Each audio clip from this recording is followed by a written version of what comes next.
Hey guys, what's up? We are back. I'm going to do a quick tutorial, kind of a walkthrough of my Worship Fundamentals patch that you guys probably downloaded if you're watching this. If you haven't downloaded it, or if you haven't downloaded the patch, go to jaronarchermusic.com, check out my patches, go to Worship Fundamentals.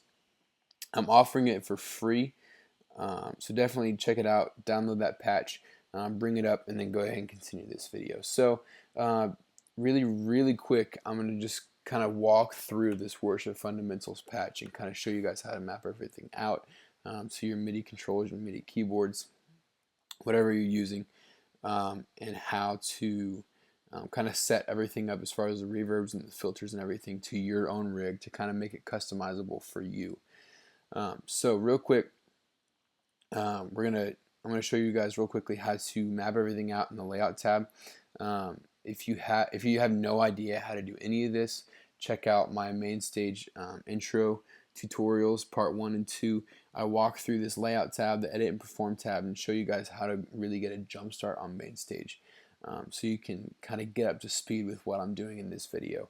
If you already know how to do that, you're in the right place. Just for people's sake though, I'm going to walk through really quickly how to assign everything to your MIDI keyboard. So if you're using faders and knobs,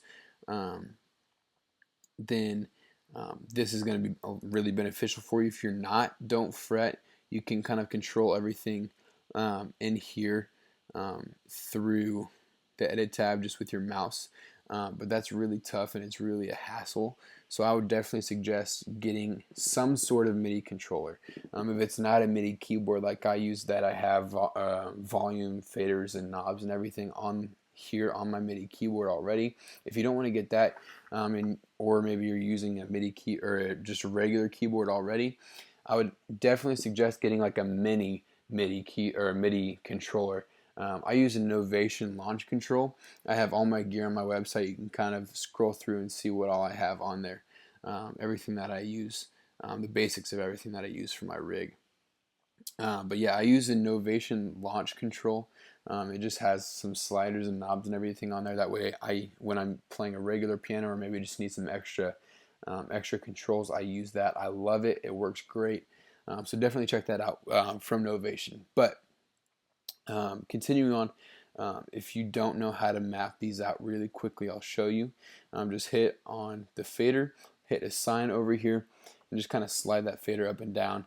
You can kind of scroll through here and assign everything else to all of your other knobs. Same thing with the faders. Same thing with the knobs. This will kind of go crazy. Don't worry about it. It'll still work. So you guys kind of get the idea. Assign your MIDI keyboard as well. Assign your MIDI keyboard as well. Make sure that's all working and everything, and you should be set. Now I have two buttons on here that I use for a tap tempo and a panic button. Basically what I use the panic button for is just if I get a sustained note or if something crazy just goes on with my rig, I can hit that and it'll cut all MIDI signal that's going to my computer. It's really helpful.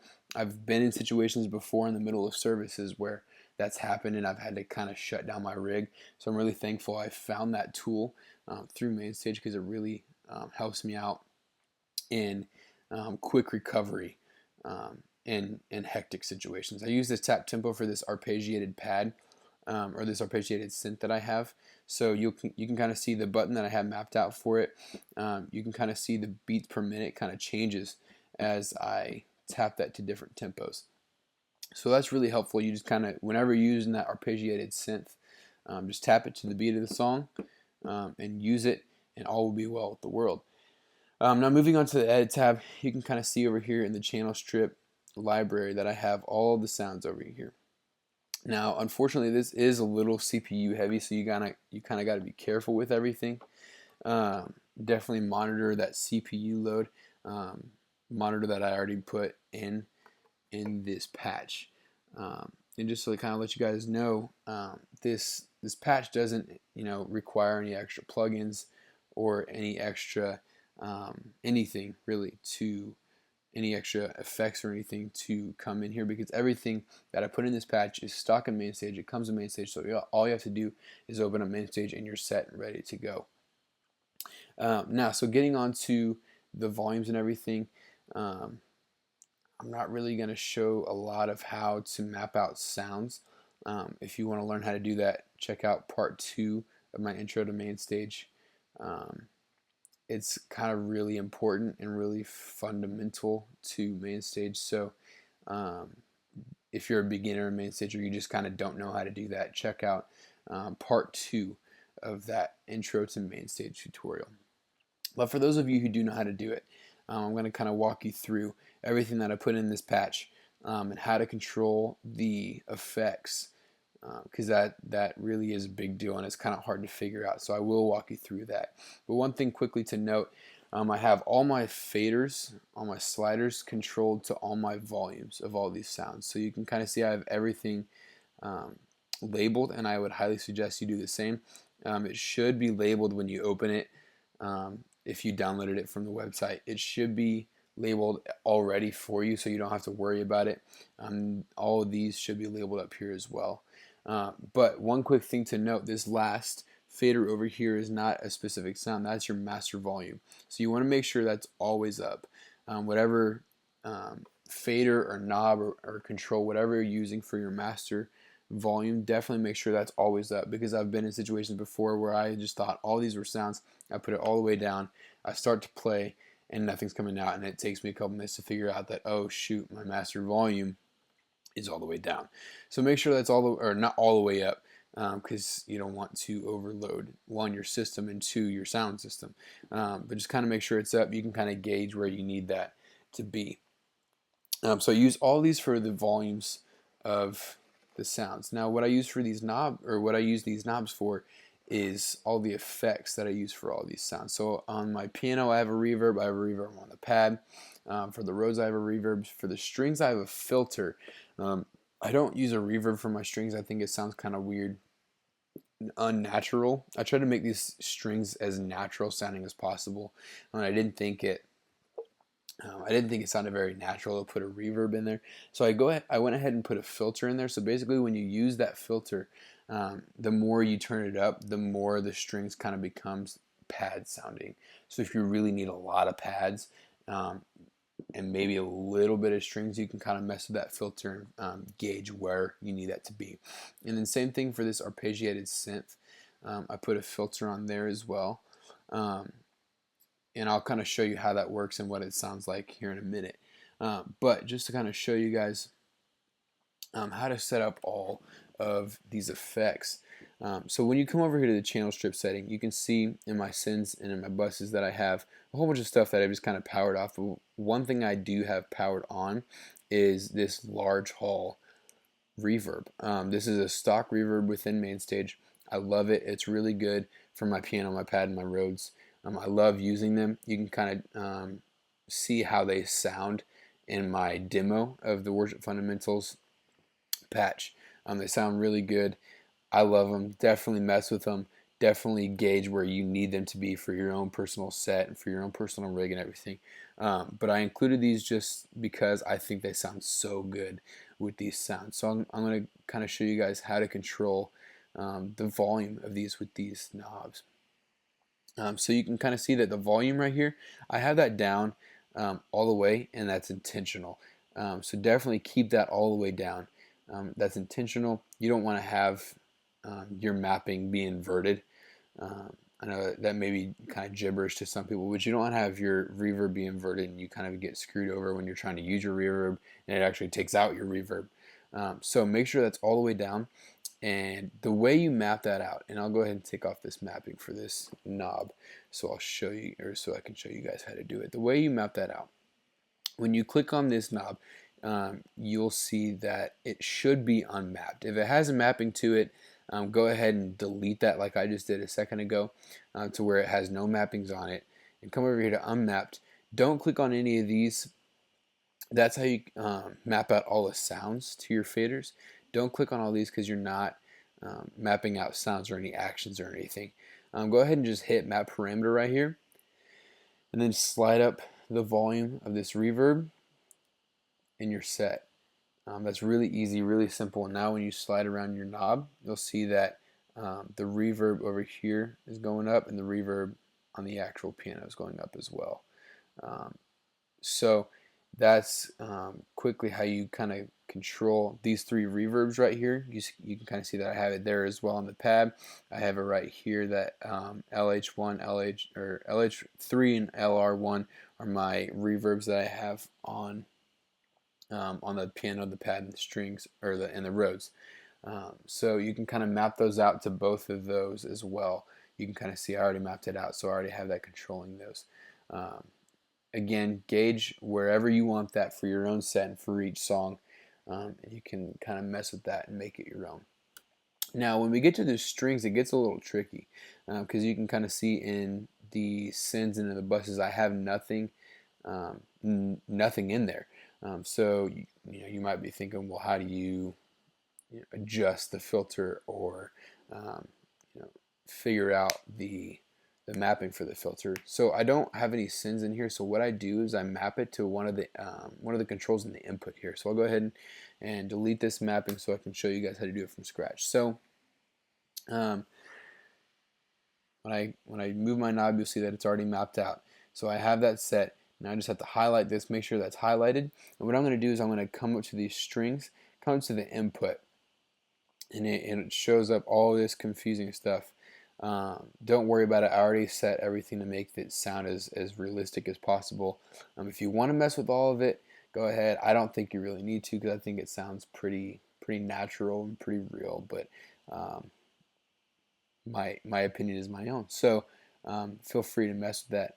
But to mess with the filter, we're gonna map it to the volume of the cutoff. Cutoff is just kind of another word for filter. Is when it comes to sound design. When you mess with the cutoff, you mess with the filter. That's all you're doing. So we'll go about the same process kind of as we did with the reverb. We're going to come over here to unmap, make sure that's selected, make sure this knob is highlighted, click map parameter, come up here to the input of the strings, and slide around the volume of this cutoff, and you're set to go. I'll show you in a second what that sounds like, but real quickly before I do that, it's important to note, actually, I'll go ahead and show you guys what that sounds like on its own. So I can show you everything. So really quickly, we'll do that.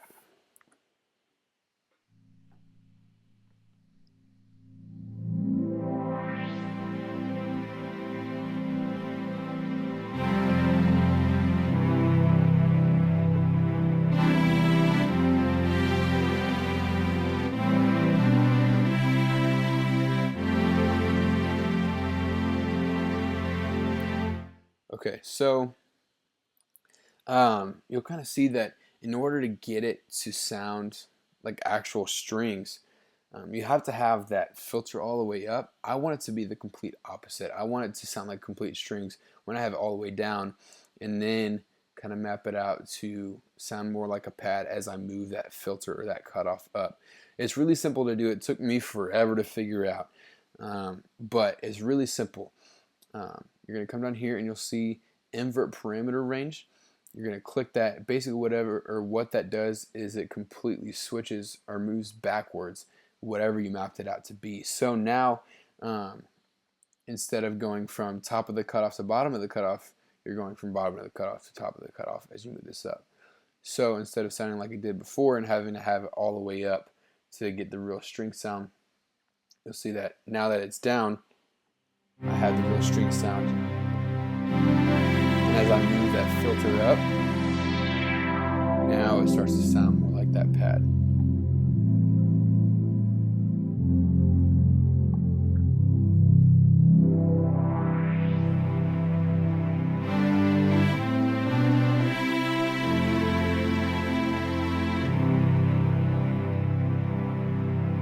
So it's a really simple process, really simple to figure out. It's just kind of tricky and kind of hidden to figure out exactly how to do that. So moving on, these three controls have nothing mapped to them, so you don't have to worry about that. The only one left we have to worry about is this arpeggiated synth.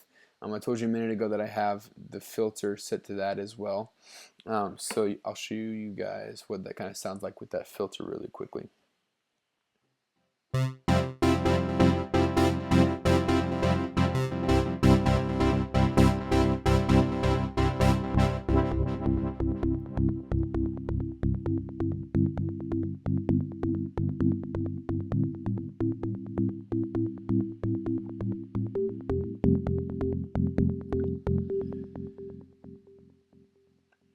So I love that sound. I love, especially when it's kind of softer in the song.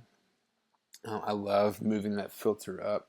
It kind of gives it that soft feel, and then as the song builds, I'll kind of move that filter down and make it sound more big again, and kind of add this pad with the modulation wheel up as well. But just to show you guys how to map out that filter, we're going to do the same concept as we did with the strings. You'll see with this sound as well, I don't have any stands, I don't have any buses. So what we're going to do is just come up to the input again, go ahead and hit map parameter, make sure that knob is highlighted, come up to map parameter, come up to the input, and you'll see as I move, you're going to come down here to the filter envelope, and come right there. You're going to move, basically what you're moving is the attack of this filter envelope.